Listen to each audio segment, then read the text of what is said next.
നമസ്കാരം. പ്രധാന വാർത്തകൾ. സംസ്ഥാനത്ത് തദ്ദേശ തെരഞ്ഞെടുപ്പ് 2 ഘട്ടങ്ങളിലായി. തിരുവനന്തപുരം മുതൽ എറണാകുളം വരെ ഡിസംബർ 9 വോട്ടെടുപ്പ്. തൃശൂർ മുതൽ കാസർഗോഡ് വരെ ഡിസംബർ 11. വോട്ടെണ്ണൽ 13-ാം തീയതി. നാമനിർദ്ദേശ പത്രിക സമർപ്പിക്കാനുള്ള അവസാന തീയതി നവംബർ 21. സംസ്ഥാനത്ത് പെരുമാറ്റച്ചട്ടം നിലവിൽ വന്നു. വോട്ടെണ്ണൽ ദിനത്തിലും 48 മണിക്കൂർ മുൻപും മദ്യനിരോധനം. അന്തിമ വോട്ടർ പട്ടിക നവംബർ 14 പ്രസിദ്ധീകരിക്കും. തീയതി പ്രഖ്യാപനത്തിന് തൊട്ടുമുൻപ് തദ്ദേശ പദ്ധതികൾക്ക് വാരിക്കോരി ഫണ്ട് അനുവദിച്ച സർക്കാർ.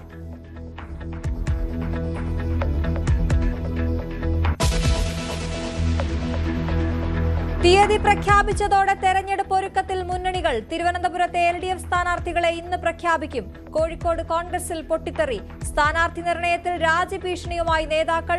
കൊച്ചിയിലെ UDF സ്ഥാനാർത്ഥികളെയും ഇന്നറിയാം.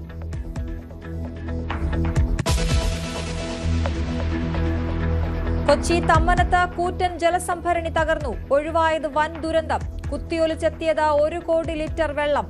വീടുകൾക്കും വാഹനങ്ങൾക്കും കേടുപാട്. തകർന്നത് 40 വർഷം പഴക്കമുള്ള ടാങ്ക്. അടിയന്തര യോഗം വിളിച്ച് മന്ത്രി റോഷി അഗസ്റ്റിൻ.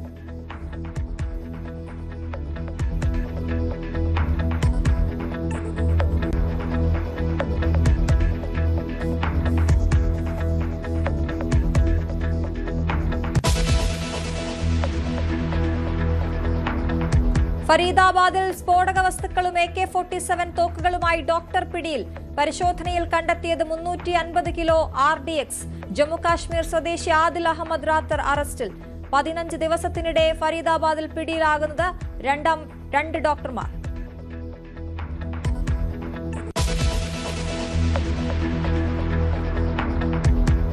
ബീഹാറിൽ നിന്ന് നിശബ്ദ പ്രചാരണം. വോട്ടെടുപ്പ് നാളെ. 2ാം ഘട്ടത്തിലെ ജനവിധി 122 മണ്ഡലങ്ങളിൽ.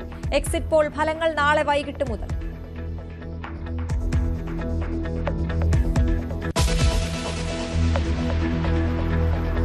നാൽപ്പത് ദിവസത്തെ പ്രതിസന്ധിക്ക് ശേഷം അമേരിക്കയിൽ ഷട്ട്ഡൌൺ അവസാനിക്കുന്നു. സെനറ്റിൽ ഡെമോക്രാറ്റ് പാർട്ടിയുമായി ധാരണ. 8 ഡെമോക്രാറ്റ് അംഗങ്ങൾ ബിൽ അവതരണത്തെ പിന്തുണച്ചു. ജീവനക്കാരുടെ പിരിച്ചുവിടൽ മരവിപ്പിക്കും.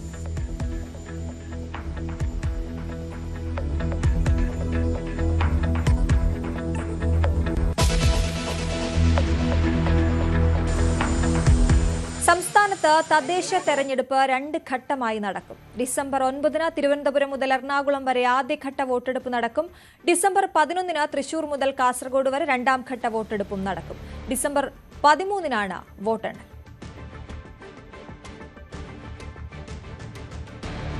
2 ഘട്ടമായിട്ടാണ് ഇത്തവണ പോളിംഗ് നടത്തുന്നത്. കഴിഞ്ഞ തവണ അത് 3 ഘട്ടമായിരുന്നു. അത് കോവിഡിന്റെ പശ്ചാത്തലത്തിൽ 3 ഘട്ടമായിരുന്നു. ഇത്തവണ 2 ഘട്ടമായിട്ടാണ് പോളിംഗ് നടത്തുന്നത്. തിരുവനന്തപുരം, കൊല്ലം, പത്തനംതിട്ട, ആലപ്പുഴ, കോട്ടയം, ഇടുക്കി, എറണാകുളം ജില്ലകളിൽ 7 ജില്ലകളിൽ.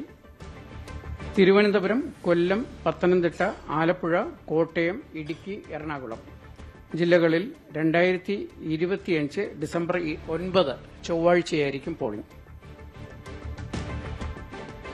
തൃശൂർ, പാലക്കാട്, മലപ്പുറം, കോഴിക്കോട്, വയനാട്, കണ്ണൂർ, കാസർഗോഡ് ജില്ലകളിൽ 7 ജില്ലകളിൽ 2025 ഡിസംബർ 11 വ്യാഴാഴ്ചയായിരിക്കും പോളിംഗ്.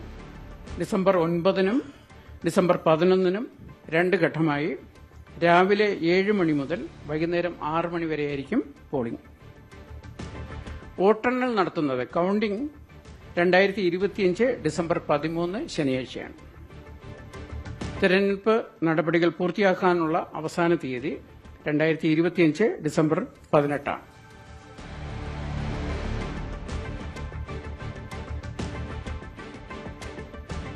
അതാണ് 2 ഘട്ടങ്ങളായാണ് തദ്ദേശ തെരഞ്ഞെടുപ്പ് വോട്ടെടുപ്പ് നടക്കുക. കൂടുതൽ വിവരങ്ങളുമായി VV അരുൺ ചേരുന്നു തിരുവനന്തപുരത്ത് നിന്നും. അരുൺ, എന്തായാലും സമയം ഇനി വളരെ കുറച്ചാണ് മുന്നിലുള്ളത്. എന്തൊക്കെ കാര്യങ്ങളാണ് പറഞ്ഞത്? കൃത്യമായ തീയതികൾ ഏത് രീതിയിലാണ്?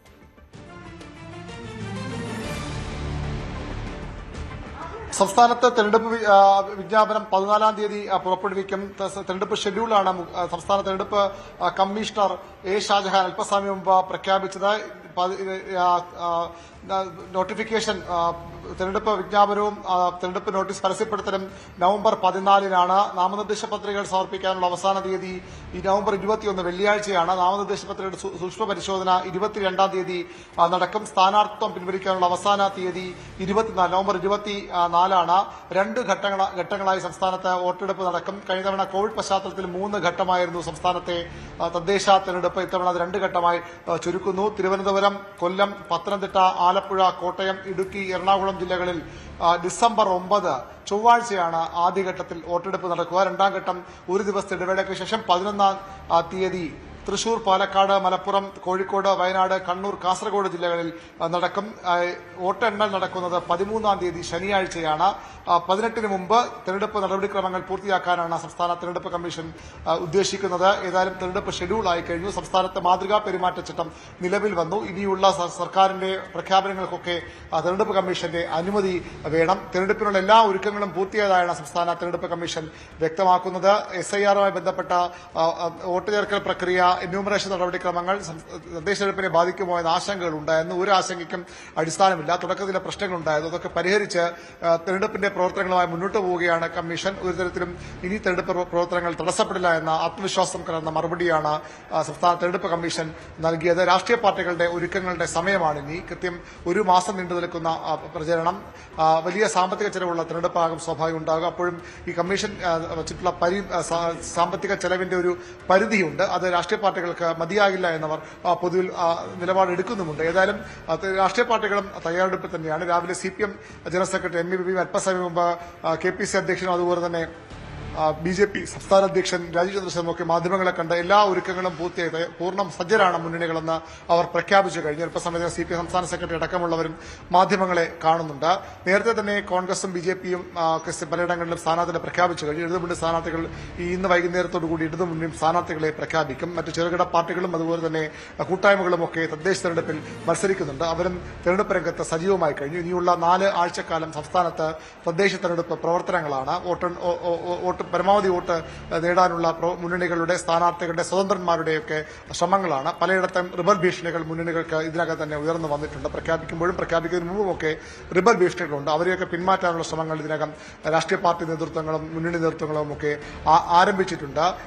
വളരെ പ്രതീക്ഷയോടുകൂടി 3 മുന്നണികളും കാണുന്ന തെരഞ്ഞെടുപ്പാണ്. ഇടതുമുന്നണി കഴിഞ്ഞ കാലങ്ങളിലൊക്കെ ഉള്ളതുപോലെ തദ്ദേശ തെരഞ്ഞെടുപ്പിൽ വലിയൊരു മേൽക്കൈ ഇത്തവണയും ഉണ്ടാക്കാനാകുമെന്ന ഉറച്ച പ്രതീക്ഷയിലാണ്. സർക്കാരിന്റെ വികസന നേട്ടങ്ങളും ക്ഷേമ പ്രഖ്യാപനങ്ങളും തന്നെയാണ് ഇടതുമുന്നണിയുടെ ഏറ്റവും പ്രധാനപ്പെട്ട പ്രതീക്ഷയുടെ അവരുടെ ഏറ്റവും പ്രധാനപ്പെട്ട അടിസ്ഥാനം. കോൺഗ്രസ് ആകട്ടെ ഒരു ഡ്രസ് റിഹേഴ്സലായി നിയമസഭാ തെരഞ്ഞെടുപ്പിനെ കാണുമ്പോൾ ഇവിടെ മികച്ച പ്രകടനം ഉണ്ടായിരുന്നു. കഴിഞ്ഞ തവണയൊക്കെ കോൺഗ്രസിന് വളരെ മോശം പ്രകടനമാണ് തദ്ദേശ ഭരണ സ്ഥാപനങ്ങളിലേക്ക് നടന്ന തെരഞ്ഞെടുപ്പിൽ ഉണ്ടായിരുന്നത്. ഇത്തവണ ആ സ്ഥിതി മെച്ചപ്പെടുത്തിയില്ലെങ്കിൽ അവർക്ക് നിയമസഭാ തെരഞ്ഞെടുപ്പിലേക്ക് പോകുമ്പോൾ, പ്രത്യേകിച്ചും 2 തവണ ഇടതുമുന്നണി തുടർച്ചയായി ഭരിക്കുമ്പോൾ അടുത്ത തവണയെങ്കിലും ഭരണം പിടിക്കാമെന്ന പ്രതീക്ഷയിൽ ആത്മവിശ്വാസം മുന്നോട്ട് പോകുന്ന കോൺഗ്രസിന്, UDF-ന് ഈ തദ്ദേശ തെരഞ്ഞെടുപ്പിൽ മികച്ച ഒരു പ്രകടനം അനിവാര്യമാണ്. BJP ആകട്ടെ 2 മുന്നണികൾക്കും ബദൽ എന്ന തരത്തിലുള്ള രാഷ്ട്രീയ അവകാശവാദവുമാണ് രംഗത്തുള്ളത്. ആ 2 പേർക്കും കൊണ്ടുവരാൻ കഴിയാത്ത വികസനം കൊണ്ടുവരാൻ തങ്ങൾ കഴിയുമെന്ന ആത്മവിശ്വാസമാണ് അവർ പ്രകടിപ്പിക്കുന്നത്. 25% അടുത്ത് വോട്ട് വിഹിതം എത്തിക്കാൻ കഴിയുമെന്ന പ്രതീക്ഷയാണ്, അവകാശവാദമാണ് BJPയുടെ ദേശീയ നേതാക്കളടക്കം നടത്തുന്നത്. അതുകൊണ്ട് തന്നെ BJPക്കും വളരെ നിർണായകമായ തെരഞ്ഞെടുപ്പാണ്. 3 മുന്നണികൾക്കും ഏറ്റവും പ്രധാനപ്പെട്ട നിയമസഭാ തെരഞ്ഞെടുപ്പിന് മുമ്പുള്ള ഒരു പരീക്ഷണ ഘട്ടമാണ്, പരീക്ഷണശാലയാണ് ഈ തദ്ദേശ തെരഞ്ഞെടുപ്പ്. പ്രാദേശിക വിഷയങ്ങളാണ് പൊതുവിൽ ഈ തെരഞ്ഞെടുപ്പിനെ സ്വാധീനിക്കാറുള്ളത്. വ്യക്തിബന്ധങ്ങളാണ് പൊതുവിൽ വോട്ടായി മാറാറുള്ളത്. എങ്കിൽ പോലും സംസ്ഥാന രാഷ്ട്രീയത്തിലെയും ദേശീയ രാഷ്ട്രീയത്തിലെയും സംസ്ഥാന സർക്കാരിന്റെ പ്രവർത്തനങ്ങളുടെയും കേന്ദ്ര സർക്കാരിന്റെ പ്രവർത്തനങ്ങളുടെയും ഒക്കെ വിലയിരുത്തലായി, സംസ്ഥാനത്തെ പ്രതിപക്ഷത്തിന്റെ ഒരു വിലയിരുത്തലായി ഒക്കെ ഈ തെരഞ്ഞെടുപ്പ് മാറുമെന്നുറപ്പാണ്. അങ്ങനെ 3 മുന്നണികളും എല്ലാ സംവിധാനങ്ങളും ഉപയോഗിച്ചുകൊണ്ട് തെരഞ്ഞെടുപ്പ് രംഗത്തേക്ക്, തെരഞ്ഞെടുപ്പ് കളത്തിലേക്ക് ഈ വരുന്ന ദിവസങ്ങളിൽ ഇറങ്ങും.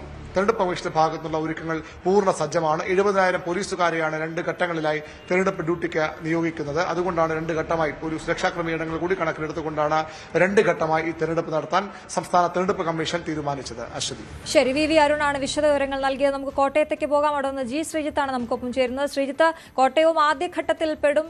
ഡിസംബർ 9-നാണ് പോളിംഗ് ബൂത്തിലേക്ക് എത്തേണ്ടി വരിക. ഒരുക്കങ്ങൾ ഏത് രീതിയിലാണ്? അവിടെ സ്ഥാനാർത്ഥി പ്രഖ്യാപനമൊക്കെ ഏതുവരെ എത്തി?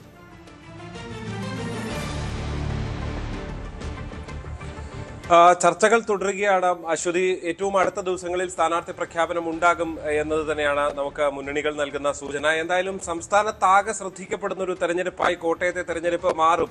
അരുൺ നേരത്തെ ചൂണ്ടിക്കാണിച്ചതുപോലെ നിയമസഭാ തെരഞ്ഞെടുപ്പിന് മുൻപ് തൊട്ടടുത്ത മാസങ്ങളിൽ നടക്കുന്ന തെരഞ്ഞെടുപ്പ് എന്ന നിലയിൽ നിയമസഭാ തെരഞ്ഞെടുപ്പിന്റെ ഒരു അതുകൂടി മുൻനിർത്തിയുള്ള ഒരുക്കങ്ങൾ, വിജയം, നേട്ടമൊക്കെ കണ്ടുകൊണ്ടാണ് മുന്നണികൾ കളത്തിലിറങ്ങുന്നത്. അവിടെ കേരള കോൺഗ്രസ് എമ്മിന്റെ സാന്നിധ്യം വളരെ പ്രധാനപ്പെട്ടതായി മാറുന്നു. പ്രത്യേകിച്ച് കഴിഞ്ഞ തദ്ദേശ തെരഞ്ഞെടുപ്പിൽ കേരള കോൺഗ്രസ് എമ്മിന്റെ മുന്നണി പ്രവേശനത്തോടെ ഇടതുമുന്നണി വലിയ നേട്ടമുണ്ടാക്കിയ ഒരു ജില്ലയാണ് കോട്ടയം.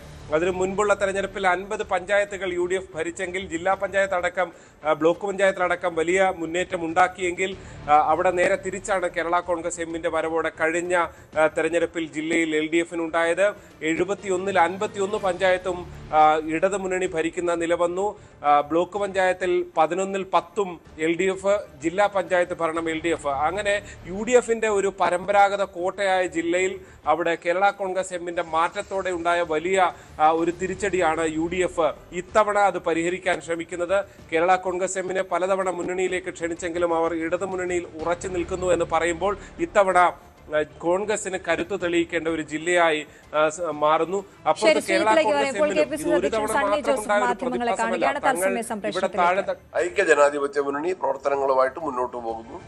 എല്ലാ ജനവിഭാഗങ്ങളുടെയും ഈ കേരള സംസ്ഥാനത്ത് കേരള സംസ്ഥാനങ്ങളുടെ ഗവൺമെന്റുകളുടെ ജനവിരുദ്ധ നയങ്ങൾ പ്രയാസം ആരോഗ്യങ്ങളുടെ തിരുവനന്തപുരത്തെ മാധ്യമ സുഹൃത്തുക്കളോട് പറയേണ്ടതില്ല. ഇന്നത്തെയും വാർത്ത അതാണ്. വിദ്യാഭ്യാസ രംഗത്തെ നയരാഹിത്യം വളരെ വ്യക്തമാണ്. ആഭ്യന്തര വകുപ്പിന്റെ ദയനീയമായ പരാജയം പ്രകടമാണ്. സാമ്പത്തിക കെടുകാര്യസ്ഥതയും സാമ്പത്തിക പ്രതിസന്ധിയും വളരെ വ്യക്തമാണ്. ഗവൺമെന്റ് അവസാന നാളുകളിൽ ചില പ്രഖ്യാപനങ്ങളുമായിട്ട് വന്നത് തെരഞ്ഞെടുപ്പിന്റെ പരാജയം മുന്നിൽ കണ്ടുകൊണ്ടാണ്. അതിൽ ആത്മാർത്ഥതയുടെ കണിക പോലും ഇല്ല. കഴിഞ്ഞ അസംബ്ലി തെരഞ്ഞെടുപ്പിലെ വാഗ്ദാനങ്ങളായി പ്രകടന പത്രികയിൽ പറഞ്ഞ ക്ഷേമ പെൻഷന്റെ വർധനവോ അല്ലെങ്കിൽ റബ്ബർ സബ്സിഡിയുടെ വർധനവോ നടപ്പിലാക്കാൻ 4.5 കൊല്ലക്കാലം അതിനെക്കുറിച്ച് ചിന്തിക്കാത്തവരാണ്. ആവശ്യം ഞങ്ങൾ ഉന്നയിച്ചപ്പോൾ അതിനെ നിഷേധിച്ചവരാണ്. ഇപ്പൊ തെരഞ്ഞെടുപ്പിന്റെ അവസാന റൗണ്ടിൽ ഈ പ്രഖ്യാപനങ്ങളുമായിട്ട് വരുന്നത്. ആ പ്രഖ്യാപനങ്ങളിൽ തെല്ലെങ്കിലും ആത്മാർത്ഥതയുണ്ടെങ്കിൽ മുൻകാല പ്രാബല്യത്തോടെ ഇത് നടപ്പിലാക്കണം എന്ന് ഞങ്ങൾ ആവശ്യപ്പെടുമ്പോൾ അതിന് പ്രതികരിക്കാനോ മറുപടി പറയാനോ ഗവൺമെന്റ് തയ്യാറാകുന്നില്ല. ഇപ്പോൾ ശ്രീ MV ഗോവിന്ദൻ മാധ്യമങ്ങളെ കാണിക്കാം. കേരളത്തിലെ തെരഞ്ഞെടുപ്പ് നടക്കും എന്നാണ് ഇപ്പോൾ വ്യക്തമാക്കപ്പെട്ടിട്ടുള്ളത്. 13-ാം തീയതി വോട്ടെണ്ണൽ, തുടർന്നുള്ള ദിവസങ്ങളിൽ തീരുമാനത്തെ അടിസ്ഥാനപ്പെടുത്തി എല്ലാ തദ്ദേശ സ്വയംഭരണ സ്ഥാപനങ്ങളും സ്ഥാനം ഏറ്റെടുത്ത് പുതിയ ഭരണസമിതികൾ അധികാരത്തിൽ വരാൻ പോവുകയാണ് ഡിസംബർ അവസാനിക്കുന്നതിന് മുമ്പ്. ഇടതുപക്ഷ ജനാധിപത്യ മുന്നണിയും അതുപോലെ തന്നെ പാർട്ടി സംസ്ഥാന കമ്മിറ്റിയും വ്യക്തമായ ധാരണയോടുകൂടി കേരളത്തിലെ എല്ലാ ജില്ലകളിലെയും തദ്ദേശ സ്വയംഭരണ സ്ഥാപനങ്ങളിലേക്കുള്ള വോട്ടെടുപ്പ് തീയതി പ്രഖ്യാപനത്തിന് ശേഷം ഇടത് വലത് മുന്നണികളുടെ നേതാക്കളുടെ പ്രതികരണങ്ങളാണ് കണ്ടത്. എല്ലാ രീതിയിലും അവർ സജ്ജമാണ് എന്നാണ് പറഞ്ഞത്. ശ്രീജിത്ത് കോട്ടയത്ത് തുടരുന്നുണ്ട്. ശ്രീജിത്ത്, പറഞ്ഞുകൊണ്ടിരുന്നത് അവിടുത്തെ തയ്യാറെടുപ്പുകളെ കുറിച്ചായിരുന്നു മുന്നണികൾ.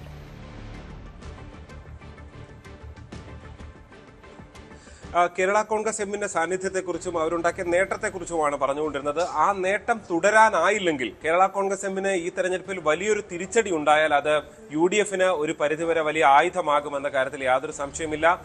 ഒരുപക്ഷെ ഇടതുമുന്നണിയിൽ നിന്നുകൊണ്ടൊരു തോൽവി അവർക്ക് അംഗീകരിക്കാൻ കഴിയുന്നതുമല്ല. നിലയിൽ ഒരുപക്ഷെ അങ്ങനെ ഒരു തിരിച്ചടി ഉണ്ടായാൽ മുന്നണി മാറ്റത്തിനടക്കമുള്ള ശ്രമങ്ങൾ UDF-ന്റെ ഭാഗത്തു നിന്നുണ്ടാകും. ഇപ്പോഴത്തെ സാഹചര്യത്തിൽ കേരള കോൺഗ്രസ് എം അതിന് തയ്യാറല്ല എന്ന് പറയുന്നു. എന്തായാലും കേരള കോൺഗ്രസ് എം ഉൾപ്പെടുന്ന LDF-ൽ സീറ്റ് വിഭജനം ഏതാണ്ട് പൂർത്തിയായെന്ന് പറയുന്നു. അതായത് അധികമായി ഒരു സീറ്റ് കേരള കോൺഗ്രസ് എമ്മിന് നൽകുന്നു. അത് 10 സീറ്റിൽ കേരള കോൺഗ്രസ് എമ്മും ഒപ്പം തന്നെ 9 സീറ്റിൽ ജില്ലാ പഞ്ചായത്തിൽ CPM-ഉം 4 സീറ്റിൽ CPI-യും മത്സരിക്കുന്നു. അവിടെ UDF-ൽ പക്ഷേ ഇനിയും ചർച്ചകൾ നീളുകയാണ്. ലീഗിന് വേണ്ടി ഒരു സീറ്റ്, അത് എരുമേലിയും മുണ്ടക്കയും അവർ ആവശ്യപ്പെട്ടിട്ടുണ്ട്. ഇതിലേതെങ്കിലും ഒരു സീറ്റ്, ഈ 2 സീറ്റും കൊടുക്കാനാകില്ല എന്ന് ലീഗിനോട് കോൺഗ്രസ് പറഞ്ഞു കഴിഞ്ഞു. കേരള കോൺഗ്രസ് ജോസഫ് ഗ്രൂപ്പിന്റെ ഒരു സീറ്റ് എടുത്ത് നൽകാനുള്ള ശ്രമമാണ് ഇപ്പോൾ നടക്കുന്നത്. ആ സീറ്റും വിട്ടുകൊടുക്കാൻ ആകില്ല എന്ന് ജോസഫ് ഗ്രൂപ്പ് പറയുമ്പോൾ ഒരു തർക്കമായി നിൽക്കുന്നു. ഇനിയൊരു ചർച്ച ജില്ലാ പഞ്ചായത്തുമായി ബന്ധപ്പെട്ട് UDF-ൽ നടക്കുന്നത് ബുധനാഴ്ചയോ വ്യാഴാഴ്ചയോ ആകും എന്നാണ് പറയുന്നത്. തെരഞ്ഞെടുപ്പ് പ്രഖ്യാപിച്ച സാഹചര്യത്തിൽ അതൊരു മുന്നണിയിലൊരു സമ്മർദ്ദമായി നിൽക്കുന്നു. ഇപ്പുറത്തെ LDF-ലാണെങ്കിൽ ഒരു സീറ്റ് പൊതു സ്വതന്ത്രനെ നിർത്തണം എന്നാണ് കേരള കോൺഗ്രസ് എമ്മിനോട് ആവശ്യപ്പെട്ടിരിക്കുന്നത്. അങ്ങനെ അയർക്കുന്നത്ത് ഒരുപക്ഷെ പൊതു സ്വതന്ത്രൻ വരാനുള്ള സാധ്യത നിൽക്കുന്നുണ്ട്. അതിൽ അന്തിമമായി ഇനിയും വ്യക്തത വരേണ്ടതുണ്ട്. BJP-യെ സംബന്ധിച്ച് ഷോൺ ജോർജ് കഴിഞ്ഞ തവണ സ്വതന്ത്രനായി മത്സരിച്ച് വിജയിച്ചതാണെങ്കിൽ പോലും അവിടെ BJP ഇത്തവണ BJP ചിഹ്നത്തിൽ തന്നെ, താമര ചിഹ്നത്തിൽ തന്നെ ഒരുപക്ഷെ പൂഞ്ഞാറോ തലനാടോ ഒക്കെ പിടിച്ചെടുക്കാനുള്ള വലിയ ശ്രമങ്ങൾ അവർ നടത്തുന്നു. PC ജോർജും ഷോൺ ജോർജും വന്ന ശേഷം ഉള്ള തെരഞ്ഞെടുപ്പിൽ ഉണ്ടാകേണ്ട മാറ്റങ്ങൾ അവരുടെ ഭാഗത്ത് നിന്ന് ഉണ്ടായില്ല എങ്കിൽ അതും വളരെ പ്രധാനപ്പെട്ട ചർച്ചയായി മാറുമെന്ന കാര്യത്തിൽ യാതൊരു സംശയവുമില്ല. കഴിഞ്ഞ തവണ കേവലം 2 പഞ്ചായത്ത് ഇതാദ്യമായി ഭരിക്കുന്ന നിലയിലേക്ക് അവർ എത്തിയപ്പോൾ പല പഞ്ചായത്തുകളും പ്രത്യേകിച്ച് ചിറക്കടവ് പോലെ BJP-യുടെ ശക്തി കേന്ദ്രങ്ങൾ പിടിച്ചെടുക്കുന്നു. ഒപ്പം തന്നെ ഇപ്പുറത്ത് പൂഞ്ഞാറിന്റെ ഭാഗമായിട്ടുള്ള പല മണ്ഡലങ്ങൾ, തലനാട്, അങ്ങനെ പല പഞ്ചായത്തുകളും പിടിച്ചെടുക്കാനുള്ള ശ്രമവും അവിടെയും നടക്കുന്നുണ്ട്. എന്തായാലും വലിയ വാശിയേറിയ പോരാട്ടത്തിന് ജില്ല ഒരുങ്ങിക്കഴിഞ്ഞു. സീറ്റ് തർക്കങ്ങളിൽ ഇനിയും ഒരുപക്ഷെ പൊട്ടിത്തെറികളും മുന്നണി മാറ്റങ്ങൾക്കും ഒക്കെയുള്ള സാധ്യതകൾ ഉണ്ട് കേരള കോൺഗ്രസുകളിൽ എന്നുകൂടി എടുത്തു പറയേണ്ടതുണ്ട്. എന്തായാലും അവസാന ചിത്രം, സ്ഥാനാർത്ഥി ചിത്രം, റിബലുകൾ ആരൊക്കെ, ഇതിനൊക്കെ ഇനിയുള്ള മണിക്കൂറുകൾ, ഇനിയുള്ള ദിവസങ്ങൾ, അതിനൊക്കെ ആയിരിക്കും കോട്ടയം സാക്ഷ്യം വഹിക്കുക. ശരി ശ്രീജിത്ത്, എറണാകുളത്തേക്ക് പോകാം. കൊച്ചിയിൽ നിന്ന് ഡാനി പോൾ ചേരുന്നു. ഡാനി, കൊച്ചിയും ആദ്യഘട്ടത്തിലാണ്, എറണാകുളവും ആദ്യഘട്ടത്തിലാണ് പോളിംഗ് ബൂത്തിലേക്ക് എത്തുക. ഡിസംബർ 9-ന് തെരഞ്ഞെടുപ്പ് ചിത്രം ഏതുവരെ എത്തി നിൽക്കുന്നു എറണാകുളത്ത്?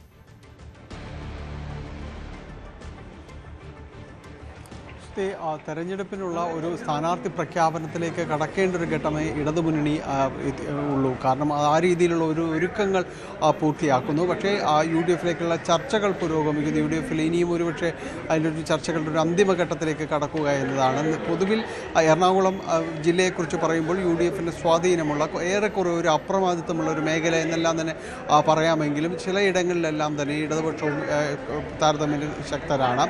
എങ്കിലും കഴിഞ്ഞ തവണത്തെ കോർപ്പറേഷൻ ഭരണമെല്ലാം തന്നെ ഇടതുമുന്നണിക്കൊപ്പം ചേർന്ന് നിന്ന് പോകുന്ന ഒരു സാഹചര്യങ്ങളെല്ലാം തന്നെ ഉണ്ടായിട്ടുണ്ട്.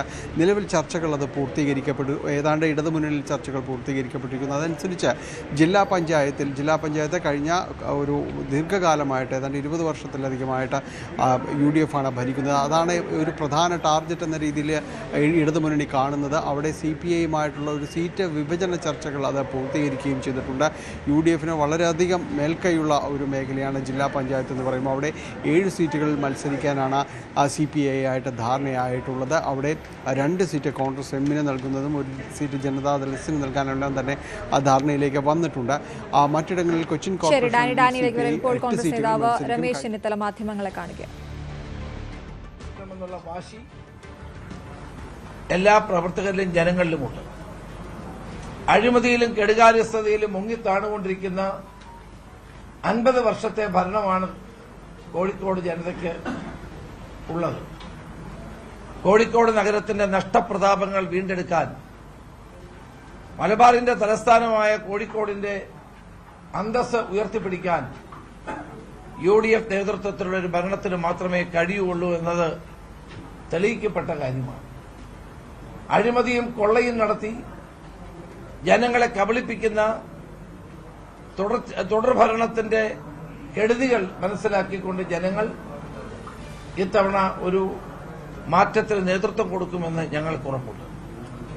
ശ്രീമതി MD പത്മയുടെ 1ാം ചരമവാർഷിക ദിനമാണിന്ന്. ഞാൻ KPC പ്രസിഡന്റ് ആയിരുന്നപ്പോഴാണ് അന്ന് അവരെ മത്സരിപ്പിക്കാൻ തീരുമാനിക്കുകയും 34 സീറ്റുകളെന്ന് 56 സീറ്റുകൾ ഉള്ളതിന് 34 സീറ്റുകൾ പിടിച്ചെടുക്കുകയും ചെയ്തു.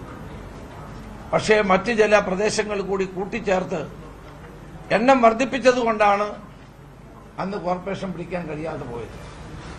ഇത്തവണ CPM-ന്റെ അഴിമതിയും കൊള്ളയും ദുർഭരണത്തിനുമെതിരായി കോഴിക്കോട് ജനങ്ങൾ വിധിയെഴുത്ത് നടത്തും എന്ന് ഞങ്ങൾക്ക് ഉറപ്പുണ്ട്.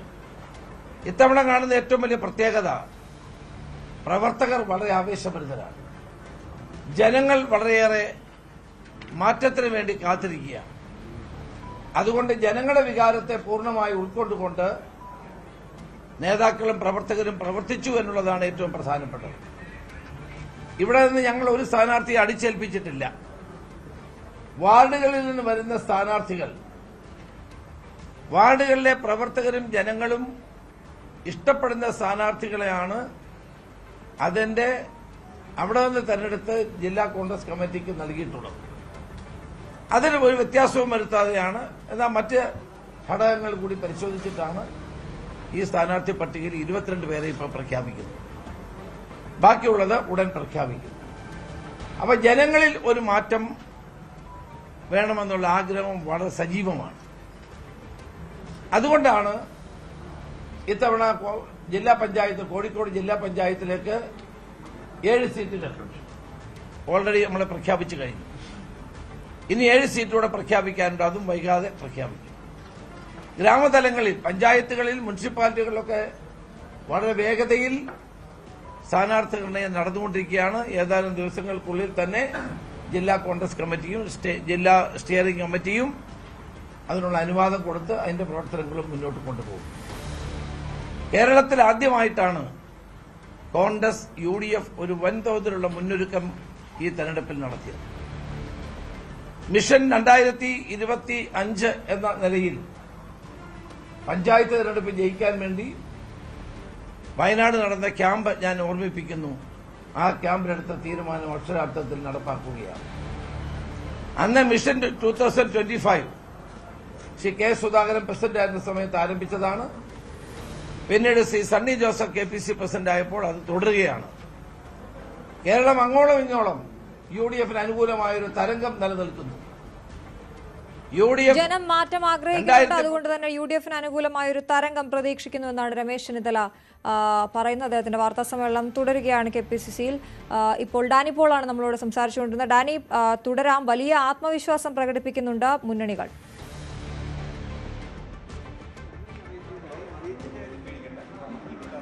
ഏതായാലും വലിയ ആത്മവിശ്വാസത്തിലേക്ക് മുന്നണികൾ നൽകുന്നു. നമ്മൾ എറണാകുളം ജില്ലയിലെ ഒരു സാധ്യതകൾ സംബന്ധിയാണ് പറഞ്ഞുകൊണ്ടിരുന്നത്.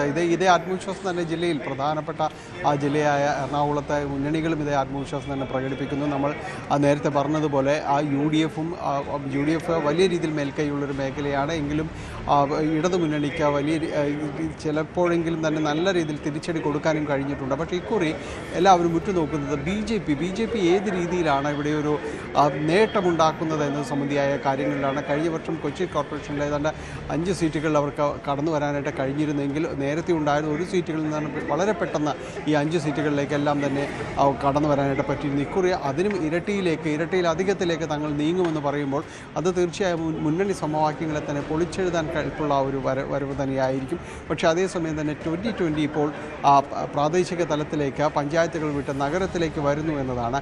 2020 തവണ കൊച്ചിൻ കോർപ്പറേഷനിലെ ബഹുഭൂരിപക്ഷം സീറ്റുകളിലും മത്സരിക്കാനാണ് തീരുമാനിച്ചിട്ടുള്ളത്. അപ്പോൾ അങ്ങനെ വരുമ്പോൾ ഇത് ആരുടെ വോട്ട് ആണ് ചോർത്തുക എന്നൊരു ആശങ്ക എല്ലായിടത്തും തന്നെ നിലനിൽക്കുകയും ചെയ്യുന്നുണ്ട്. മറ്റ് നഗരസഭകളിലേക്ക് വരികയാണെങ്കിൽ 8 നഗരസഭകളിൽ 5 എണ്ണമാണ് UDF പക്കലുള്ളത്. ചിലയിടങ്ങളിൽ BJPക്ക് കൃത്യമായ ഒരു വേരോട്ടമുള്ള മേഖലകളിലും അവരുടെ ഒരു സാന്നിധ്യമുണ്ട്. അവിടെ തൃപ്പൂണിത്തുറ എടുത്തു പറയേണ്ടതാണ്. തൃപ്പൂണിത്തുറയിൽ 16 സീറ്റുകളിൽ BJPക്ക് നേടുവാനായിട്ട് സാധിച്ചിട്ടുണ്ട്. ഇത്തവണ ഭരണം പിടിച്ചെടുക്കാൻ കഴിയുമെന്ന അവകാശവാദം അവർ ഉന്നയിക്കുകയും ചെയ്യുന്നുണ്ട്. അങ്ങനെ എറണാകുളം ജില്ലയുടെ ഒരു പൊതുചിത്രത്തിൽ UDF ഉണ്ടെങ്കിൽ കൂടിയും വേണ്ട രീതിയിൽ അവർക്ക് തിരിച്ചടി നൽകാൻ തങ്ങൾക്ക് കഴിയുമെന്ന കാര്യത്തിൽ തന്നെയാണ് NDAയും ഇടതുമുന്നണിയും എല്ലാം തന്നെ കണക്കുകൾ മുന്നോട്ട് നീക്കുന്നത്. ഏതായാലും സ്ഥാനാർത്ഥി പ്രഖ്യാപനങ്ങളിലേക്ക് വലിയ രീതിയിലുള്ളൊരു കടന്നുവരവ് ആരും തന്നെ നടത്തിയിട്ടില്ല. ഈ സീറ്റ് വിഭജന ചർച്ചകൾ ഇടതുമുന്നണി പൂർത്തിയാക്കിയിട്ടുണ്ട് എന്നതൊരു ആശ്വാസകരമാണ്. എങ്കിലും അവരെ സംബന്ധിച്ചിടത്തോളം തൃക്കാക്കര നഗരസഭ പോലുള്ള ഇടങ്ങളിൽ ഇപ്പോഴും അത് CPIയുമായിട്ടുള്ളൊരു തർക്കത്തിൽ തുടരുന്നുണ്ട്. ചില സീറ്റുകളിൽ ധാരണയാകാത്തതാണ് അവരുടെ വിഷയം. കൂടുതൽ സീറ്റുകൾ CPI ആവശ്യപ്പെട്ടുവെന്നും ചില സീറ്റുകളിൽ ഒരു പുനഃക്രമീകരണം വേണമെന്നുമാണ് അവരുടെ ആവശ്യം. എന്നാൽ ഇതിന് CPM വഴങ്ങിക്കൊടുത്തിട്ടില്ല. അതുകൊണ്ട് അത്തരം ചില നഗരസഭകളിൽ ചില തൃക്കാക്കര പോലുള്ള ഇടങ്ങളിൽ മാത്രം ചില തർക്കങ്ങൾ നിലനിൽക്കുന്നുണ്ട്. മറ്റിടങ്ങളിലെല്ലാം തന്നെ താരതമ്യേന സീറ്റ് വിഭജന ചർച്ചകളെല്ലാം തന്നെ ഇടതുമുന്നണിക്ക് പൂർത്തിയാക്കാൻ കഴിഞ്ഞു എന്നത് ആശ്വാസകരമായ കാര്യമാണ്. അതുകൊണ്ട് വളരെ പെട്ടെന്ന് ഒരു സ്ഥാനാർത്ഥി പ്രഖ്യാപനം പ്രത്യേകിച്ച് കൊച്ചിൻ കോർപ്പറേഷൻ അടക്കമുള്ള മേഖലകളിൽ നടത്താനായിട്ട് ഈ ഇടതുമുന്നണിക്ക് സാധ്യമായേക്കുമെന്ന് തന്നെയാണ് പ്രതീക്ഷയുള്ളത്. മേയർ സംബന്ധിയായ കാര്യങ്ങളിൽ കൊച്ചി കോർപ്പറേഷനിൽ രണ്ട് മുന്നണികളും, അത് പ്രത്യേകിച്ച് ഇടതുമുന്നണിയും വലതുമുന്നണിയുമെല്ലാം പ്രത്യേകിച്ച് ഒരാളെ ഉയർത്തിക്കാട്ടാതെ തന്നെയുള്ള ഒരു പ്രചരണത്തിനായിരിക്കും മുൻതൂക്കം കൊടുക്കുക എന്നാണ് മനസ്സിലാക്കുന്നത്. പൊതുസമ്മതനായ ഒരാൾ അവിടേക്ക് വരാനുള്ളൊരു സാധ്യത വളരെ കൂടുതലാണ്. വനിതാ സംവരണമാണ് കൊച്ചി കോർപ്പറേഷനിലുള്ളത്. അതുകൊണ്ട് ഒരു പൊതുസമ്മതനിലേക്ക് അത്തരമൊരു ചർച്ചകൾ എത്തിയാൽ പോലും അത്ഭുതപ്പെടാനില്ല. ഏതായാലും മുന്നൊരുക്കങ്ങൾ എല്ലാം തന്നെ പൂർത്തിയാക്കിക്കൊണ്ട് ഇരിക്കുന്നു എന്ന് മുന്നണികൾ അവകാശപ്പെടുന്നു. ഇനി സ്ഥാനാർത്ഥി പ്രഖ്യാപനത്തിലേക്ക് വളരെ പെട്ടെന്ന് കടന്നു വന്നുകൊണ്ട് പ്രചാരണത്തിൽ മുന്നോക്കം പോകാൻ തന്നെയായിരിക്കും മുന്നണികളുടെ ഒരു വലിയ ശ്രമം ഉണ്ടാകുക. ശരി, ഡാനി പോളാണ് കൊച്ചിയിൽ നിന്ന് വിവരങ്ങൾ നൽകിയത്. CV അനുമോദ് മലപ്പുറത്തു നിന്നും ചേരുന്നു. അനുമോദ്, UDFനെ സംബന്ധിച്ചിടത്തോളം സംസ്ഥാനത്തുടനീളം ഈ തെരഞ്ഞെടുപ്പ് പ്രക്രിയകളിലേക്ക് ആദ്യം കടന്നത് അവരാണ്. സ്ഥാനാർത്ഥി നിർണ്ണയം അടക്കമുള്ള കാര്യങ്ങളിലേക്ക് വളരെ വേഗത്തിൽ പോയതും അവരാണ്. മലപ്പുറത്തെ ഒരു ചിത്രം ഇതുവരെയുള്ളത് എങ്ങനെയാണ്?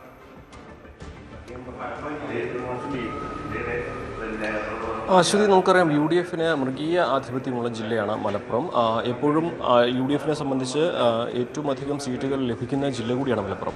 മലപ്പുറത്തിൽ ഇത്തവണയും UDFിന് തലവേദനയായ സാഹചര്യങ്ങൾ കുറവാണ്. പൊന്മുണ്ടം പഞ്ചായത്തിലെ UDFിലെ ഭിന്നത, ലീഗ് കോൺഗ്രസ് ഭിന്നത മാത്രമാണ് ഇവിടെ UDFനെ സംബന്ധിച്ച് അല്പം ആശങ്കയുണ്ടാക്കുന്നത്. ഒരുപക്ഷെ കോൺഗ്രസും ഇടതുപക്ഷവും കൈകോർത്ത് ഒരു ജനകീയ മുന്നണിയും മത്സരിച്ചേക്കാനുള്ള സാധ്യത അവിടെ നിലനിൽക്കുന്നുണ്ട്. എന്നാൽ ആ പ്രശ്നം അടിയന്തരമായി പരിഹരിക്കണമെന്ന് മുസ്ലിം ലീഗ് കോൺഗ്രസിന് നിർദ്ദേശം നൽകി കഴിഞ്ഞു. അല്പസമയം മുമ്പ് ലീഗ് ജില്ലാ സെക്രട്ടറി തന്നെ വ്യക്തമാക്കി. മറ്റ് ഇടങ്ങളിലൊക്കെ തന്നെ ഏറ്റവും മികച്ച രീതിയിൽ വിജയം നേടാവുന്ന സാഹചര്യമാണ് നിലവിലുള്ളത്. വെൽഫെയറുമായും അതേപോലെ PVNന്റെ തൃണമൂൽ കോൺഗ്രസുമായും പഞ്ചായത്ത് തലങ്ങളിൽ ധാരണ ഉണ്ടാക്കുമെന്നാണ് അദ്ദേഹം പറഞ്ഞിരിക്കുന്നത്. അത് പഞ്ചായത്ത് കമ്മിറ്റികളാണ് തീരുമാനിക്കുന്നത്. അവിടുത്തെ സാഹചര്യമനുസരിച്ച് അക്കാര്യത്തിൽ തീരുമാനം ഉണ്ടാകുമെന്നും അദ്ദേഹം വ്യക്തമാക്കി കഴിഞ്ഞു. കഴിഞ്ഞ തവണ നഷ്ടമായ സീറ്റുകളെല്ലാം തിരിച്ചു പിടിക്കാനുള്ള നീക്കത്തിലാണ് UDF ഉള്ളത്. എത്രയും പെട്ടെന്ന് സാദിഖ് അലി ശിഹാബ് തങ്ങൾ വിദേശത്താണ്. അദ്ദേഹം മടങ്ങിയെത്തിയതിലുടൻ തന്നെ ജില്ലാ പഞ്ചായത്ത് സ്ഥാനാർത്ഥികളടക്കമുള്ളവരെ പ്രഖ്യാപിക്കും. പഞ്ചായത്ത് തലങ്ങളിൽ സ്ഥാനാർത്ഥികൾ ഇതിനോടൊപ്പം തന്നെ പ്രഖ്യാപിച്ച് പ്രചരണം തുടങ്ങിക്കഴിഞ്ഞിട്ടുണ്ട്. മറുവശത്ത് ഇടതുപക്ഷമാണെങ്കിലും കഴിഞ്ഞ തവണത്തേക്കാൾ നേട്ടം കൈവരിക്കാനുള്ള ശ്രമത്തിലാണ് ഉള്ളത്. ജനകീയ മുന്നണികൾ പക്ഷേ ഇത്തവണ അധികം ഇല്ല മൈക്കിടത്തുമെന്നത് ഇടതുപക്ഷത്തിനെ സംബന്ധിച്ച് ഒരു തലവേദനയാണ്. എന്നിരുന്നാൽ തന്നെയും വികസന നേട്ടങ്ങൾ മുന്നിൽ നിർത്തിക്കൊണ്ട് തന്നെ പ്രചരണത്തിൽ സജീവമാകാനാണ് ഇടതുപക്ഷത്തിൻ്റെ ഉദ്ദേശം. UDFിൻ്റെ സംബന്ധിച്ച് വെൽഫെയറും തൃണമൂൽ കോൺഗ്രസും ഒരുമിച്ചാണ് UDFിനൊപ്പം എന്നുള്ളത് ഈ മലപ്പുറത്ത് മാത്രമല്ല മലബാറിലൊക്കെ പലയിടത്തും അവർക്ക് ആത്മവിശ്വാസം നൽകുന്ന ഒരു ഘടകമാണ്. എന്നാൽ ഇടതുപക്ഷത്തെ സംബന്ധിച്ച് മുൻപ് വെൽഫെയറിൻ്റെ സഹായം പലയിടത്തും ലഭിച്ചിരുന്നത് ഇത്തവണ ഉണ്ടാകില്ല എന്നുള്ളത് അവർക്ക് ചിലയിടങ്ങളിൽ തിരിച്ചടി ഉണ്ടാക്കും. പക്ഷേ അത് പ്രചരണത്തിൽ വെൽഫെയർ പാർട്ടിക്കെതിരെയും UDFിനെതിരെയും പ്രചരണായുധമാക്കാനുള്ള നീക്കമാണ് ഇടതുപക്ഷത്തിൻ്റെ ഭാഗത്തുനിന്നുള്ളത്.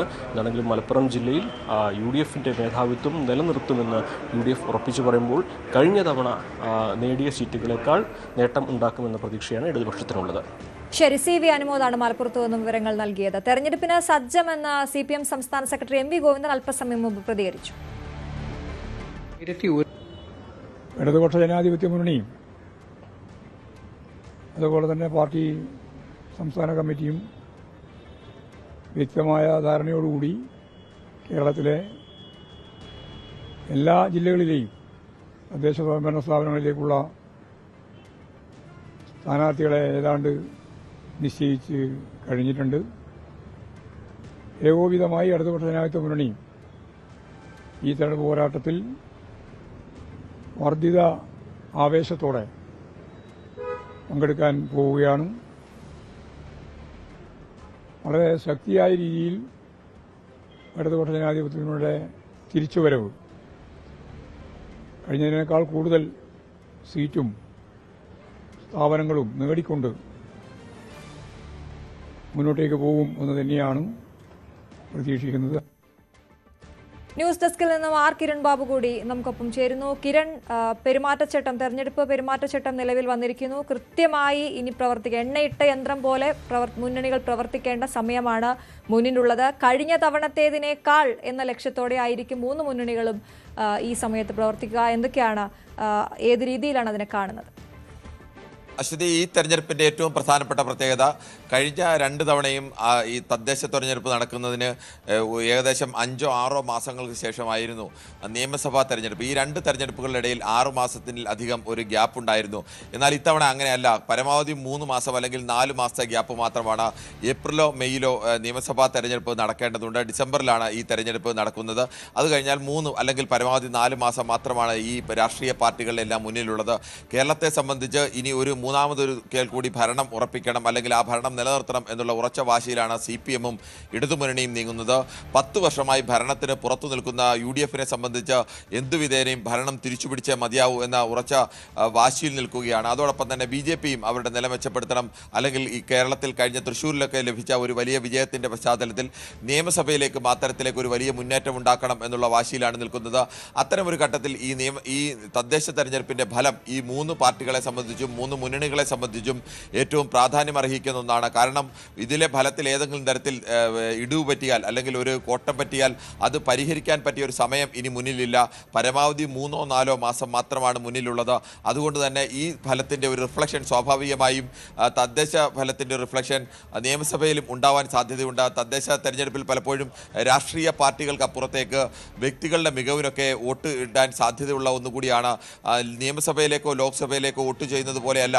നിയമസഭയിലേക്കും ലോക്സഭയിലേക്കും വോട്ട് ചെയ്യുന്ന നല്ലൊരു ശതമാനം ആളുകൾ വ്യക്തി മികവിനപ്പുറം രാഷ്ട്രീയത്തിന്, അല്ലെങ്കിൽ അവർ പ്രദാനം ചെയ്ത രാഷ്ട്രീയത്തിന് വലിയ പ്രാധാന്യം നൽകുകയും ഒക്കെ ചെയ്യുമ്പോൾ തദ്ദേശ തെരഞ്ഞെടുപ്പിലേക്ക് പലപ്പോഴും വാർഡ് തെരഞ്ഞെടുപ്പിലേക്കൊക്കെ വോട്ട് ചെയ്യുന്നത് തൻ്റെ എതിരാളിയായ രാഷ്ട്രീയ പാർട്ടിയിൽപ്പെട്ട ആളുകളാണെങ്കിലും നമ്മൾ വിളിച്ചാൽ നമ്മുടെ വീട്ടിലെ വെള്ളം നഷ്ടപ്പെട്ടാൽ, അല്ലെങ്കിൽ റോഡിനൊരു ചെറിയ പ്രശ്നമുണ്ടെങ്കിൽ, അല്ലെങ്കിൽ കറണ്ട് നഷ്ടപ്പെട്ടാൽ, അങ്ങനെ ചെറിയ ചെറിയ വീട്ടാവശ്യങ്ങൾക്ക് വിളിച്ചാൽ പോലും ഓടിയെത്താൻ കഴിയുന്ന ആളുകൾക്കൊക്കെ വോട്ട് ചെയ്യുന്ന രീതിയൊക്കെ നല്ലൊരു ശതമാനം സ്ഥലത്തുമുണ്ട്. അതുകൊണ്ട് തന്നെ രാഷ്ട്രീയ പാർട്ടികളെ സംബന്ധിച്ച് സംസ്ഥാനതല വിഷയങ്ങൾ മുതൽ ദേശീയതല വിഷയങ്ങളൊക്കെ മാറ്റി നിർത്തിക്കൊണ്ട് ഏറ്റവും ജനകീയനായ സ്ഥാനാർത്ഥി, എങ്ങനെയാണ് അവിടുത്തെ ഏറ്റവും സാധാരണക്കാരായ മനുഷ്യർക്ക് അവരുടെ വിളിപ്പുറത്ത് നിൽക്കുന്ന ഒരു സ്ഥാനാർത്ഥി, അവർക്ക് സ്വാതന്ത്ര്യത്തോടു കൂടി സംസാരിക്കാൻ കഴിയുന്ന, വേണമെങ്കിൽ ഒരു വഴക്ക് പറയാനോ പിണങ്ങാനോ ഒക്കെ കഴിയുന്ന സ്ഥാനാർത്ഥികൾ, ആ തരത്തിലേക്ക് വ്യാപകമായ ബന്ധമുള്ള, പ്രത്യേകിച്ച് ജാതിമത ഇക്വേഷനൊക്കെ ഈ തദ്ദേശ തെരഞ്ഞെടുപ്പിൽ ബാധിക്കാറുണ്ട്. അവിടുത്തെ ഏത് ജാതിക്കും മതത്തിനും ഒക്കെയാണോ പ്രാധാന്യം, ഇതെല്ലാം കൂടി പരിഗണിച്ചാണ്. പുറമേക്ക് ഇതൊന്നും പറയുന്നില്ലെങ്കിലും കേരളത്തിലെ രാഷ്ട്രീയ പാർട്ടികളെല്ലാം ഇത്തരം കാര്യങ്ങൾ, ബന്ധുബലം പലപ്പോഴും പരിഗണിക്കുന്ന, തദ്ദേശ തെരഞ്ഞെടുപ്പിലേക്കൊക്കെ പരിഗണിക്കുന്ന പ്രധാനപ്പെട്ട ഒരു വിഷയം, ഈ വാർഡിലാണെങ്കിൽ ഇയാൾക്ക് ഇത്രയേറെ ബന്ധുബലമുണ്ട്, അല്ലെങ്കിൽ ഭാര്യയുടെ അല്ലെങ്കിൽ ഭർത്താവിൻ്റെ ബന്ധുക്കളുണ്ട്, അതെല്ലാം ചേർന്ന് കഴിഞ്ഞാൽ തന്നെ ഇത്ര വോട്ട് വരും, അവർ എതിർ പാർട്ടിക്കാരാണെങ്കിലും ബന്ധുക്കൾക്ക് വോട്ട് ചെയ്യും. അങ്ങനെയുള്ള നിരവധി ഈ മൈന്യൂട്ടായ ഘടകങ്ങളൊക്കെ ചേർന്നാണ് യഥാർത്ഥത്തിൽ ഈ തദ്ദേശ തെരഞ്ഞെടുപ്പിൻ്റെ ഫലത്തെയൊക്കെ നിശ്ചയിക്കുന്നത്. പക്ഷേ ഇതിൻ്റെ ആകെ കൂടി ഒരു ഫലം വരുമ്പോൾ കേരളത്തിൽ ഇടതുമുന്നണിക്കാണ് വലിയ നേട്ടമുണ്ടാകുന്നെങ്കിൽ അത് മൂന്നാമത് ഒരിക്കൽ കൂടി കേരളത്തിൽ ഇടതുമുന്നണി ഭരണം എന്നൊരു പ്രതീതി കേരളത്തിൽ ആകെ ഉണ്ടാക്കും. അതല്ല UDF-നാണ് വലിയ നേട്ടമുണ്ടാകാൻ പോകുന്നതെങ്കിൽ അത് മറിച്ച് അടുത്ത ഭരണം വരാൻ പോകുന്നത് 10 വർഷത്തിന് ശേഷം UDF ഭരണം പിടിക്കാൻ പോകുന്നു എന്ന മട്ടിലേക്കുള്ള ഒരു മാറ്റത്തിലേക്ക് UDF-നും പ്രയോജനപ്പെടും.